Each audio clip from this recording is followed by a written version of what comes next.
जय श्री राम दोस्तों चिन्ह मस्तिका शब्द दो शब्दों के योग से बना है। प्रथम है चिन्ह, दूसरा है मस्ता। चिन्ह का अर्थ है अलग तथा मस्ता का अर्थ है मस्तक। इस प्रकार जिनका मस्तक अलग है वो हमारी छिन्न मस्तिका माता है। देवी अपने मस्तक को अपने ही हाथों से काट कर अपने हाथों में धारण करती हैं तथा प्रचंड चंडिका जैसे अन्य नामों से भी जानी जाती है। उनकी उपस्थिति 10 महाविद्याओं में 5वें स्थान पर है। आदि शक्ति माँ का ये अत्यंत घोर, डरावना, भयंकर तथा उग्र रूप है। समस्त देवी देवताओं से अलग देवी छिन्न मस्तिका का स्वरूप है। देवी स्वयं ही तीनों गुणों सात्विक, राजसिक तथा तामसिक का प्रतिनिधित्व करती हैं। देवी छिन्न मस्तिका की आराधना जैन तथा बौद्ध धर्म में भी की जाती है तथा बौद्ध धर्म में देवी को छिन्न मुंडा या वज्र वराही के नाम से जाना जाता है। अब हम लोग जानते हैं देवी छिन्न मस्तिका का भौतिक स्वरूप विवरण। देवी छिन्नमस्तिका बिखरे बालों युक्त नग्न हो कामदेव तथा उनकी पत्नी रति देवी के ऊपर अत्यंत उग्र रूप धारण किए हुए कमल के मध्य में खड़ी हैं।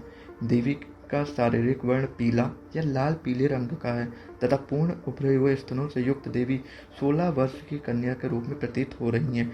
देवी ने मानव मुंडों की माला के साथ सर्पों तथा अन्य अमूल्य रत्नों से युक्त आभूषण धारण कर रखी हैं। देवी सर्प रूपी यज्ञोपवीत धारण करती हैं। देवी छिन्नमस्तिका मस्तक पर अमूल्य रत्नों से युक्त मुकुट तथा अर्धचंद्र धारण करती हैं। 3 नेत्र से युक्त हैं। देवी छिन्नमस्तिका के दाहिने हाथ में स्वयं का कटा हुआ मस्तक रखा हुआ है जो उन्होंने स्वयं अपने खड़ग से काटा है तथा बाएं हाथ में वह खड़ग धारण करते जिससे उन्होंने अपना मस्तक काटा है। देवी के कटे हुए गर्दन से रक्त की 3 धार निकल रही हैं। एक धार से देवी स्वयं रक्तपान कर रही हैं तथा अन्य 2 धाराओं से देवी की सहचरी योगिनियां रक्तपान कर रही हैं। दोनों योगिनियों का नाम जया तथा विजया या डाकनी या वारिणी है। देवी स्वयं तथा दोनों सहचरियों योगिनियों के संग सहर्ष रक्तपान कर रही हैं। देवी की दोनों सहचरियां भी नग्न अवस्था में खड़ी हैं तथा अपने हाथों में खड़ग तथा मानव खप्पर धारण की हुई हैं। देवी की सहचरी डाकनी तमोगुणी, विनाश की प्रकृति, सख्त एवं गहरे वर्ण युक्त तथा वारिणी उपस्थिति लाल रंग तथा राजसिक गुण, उत्पत्ति से संबंधित प्राकृतिक शक्ति युक्त है। देवी अपने दोनों सहचरियों के साथ अत्यंत भयानक उग्र स्वरूप वाली प्रतीत होती हैं। क्रोध के कारण उपस्थिति महाविनाश की प्रतीक है देवी माता छिन्न मस्तिका। अब हम लोग जानते हैं कि देवी छिन्न मस्तिका के प्रादुर्भाव से संबंधित कथा क्या है, क्यों इनका इस रूप में माता का अवतार हुआ, इन्होंने कैसे इस रूप में आई। तो नारद पंचारत्र के अनुसार एक बार देवी पार्वती अपनी 2 सखियों के साथ मंदाकिनी नदी में स्नान हेतु गई। नदी में स्नान करते हुए देवी पार्वती काम उत्तेजित हो गई तथा उत्तेजना के फलस्वरूप उनका शारीरिक वर्ण काला पड़ गया। उसी समय देवी के संग स्नान हेतु आई दोनों सहचरी डाकनी तथा वारिणी, जो जया तथा विजया के नाम से भी जानी जाती हैं, भूखग्रस्त हुई। उनको भूख लगने लगी और उन दोनों ने पार्वती देवी से भोजन प्रदान करने हेतु आग्रह किया। देवी पार्वती ने उन दोनों सहचरियों को धैर्य रखने के लिए कहा तथा पुनः कैलाश वापस जाकर भोजन देने का आश्वासन दिया, परंतु उनके दोनों सहचरियों को धैर्य नहीं था। वे दोनों तीव्र भूख का अनुभव कर रही थी तथा कहने लगी, देवी आप तो संपूर्ण ब्रह्मांड की माँ है और एक माता अपने संतानों को केवल भोजन ही नहीं अपितु अपना सर्वस्व प्रदान कर देती है। संतान को पूर्ण अधिकार है कि वह अपनी माता से कुछ भी मांग सके, तभी हम बार बार भोजन हेतु प्रार्थना कर रहे हैं। आप दया के लिए संपूर्ण जगत में विख्यात है, परिणाम स्वरूप देवी को उन्हें भोजन प्रदान करना चाहिए। सहचरियों द्वारा इस प्रकार दारुण प्रार्थना करने पर देवी पार्वती ने उनकी भूख निवारण हेतु अपने खड़ग से अपने मस्तक को काट दिया। तुरंतर देवी के गले से रक्त की 3 धार निकली। एक धार से उन्होंने स्वयं रक्तपान किया तथा अन्य 2 धाराएं अपनी सहचरियों को पान करने हेतु प्रदान किया। इस प्रकार देवी ने अपना बलिदान देकर अपनी सहचरियों की भूख को शांत किया। अब आते हैं हम लोग जानते हैं कि देवी छिन्नमस्तिका से संबंधित जो अन्य तथ्य है वो क्या है।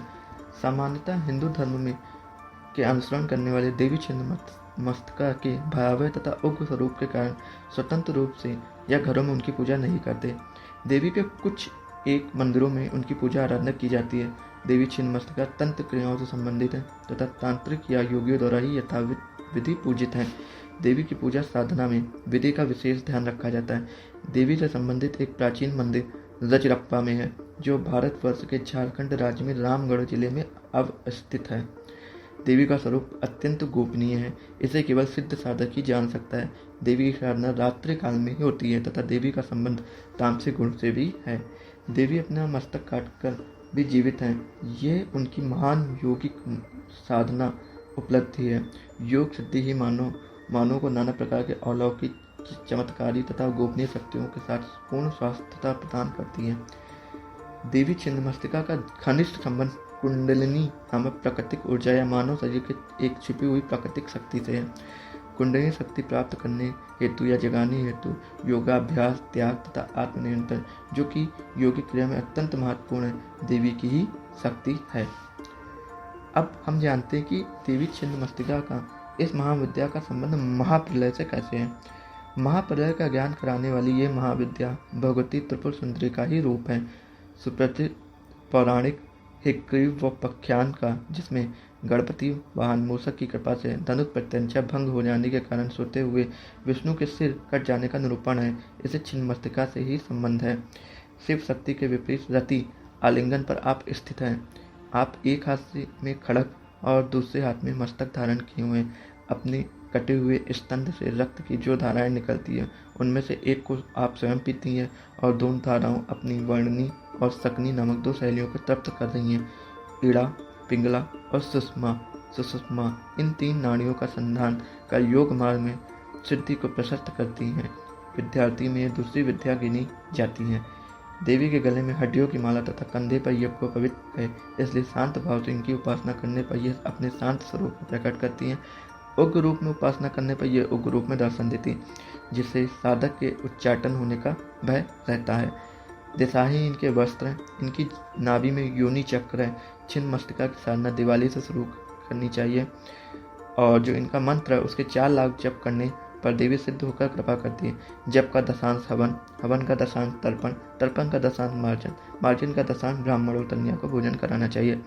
तो ये हम लोगों ने छिन्नमस्तिका के बारे में जाना, जो 10 महाविद्याओं में से 5वें स्थान पर हैं। अगर आपको वीडियो अच्छी लगी हो और ये जानकारी से आपको अच्छा लगा हो तो आप हमारी वीडियो को शेयर कर सकते हैं और लाइक और शेयर कर सकते हैं। वीडियो में जय माता दी जरूर लिखें। हर हर महादेव।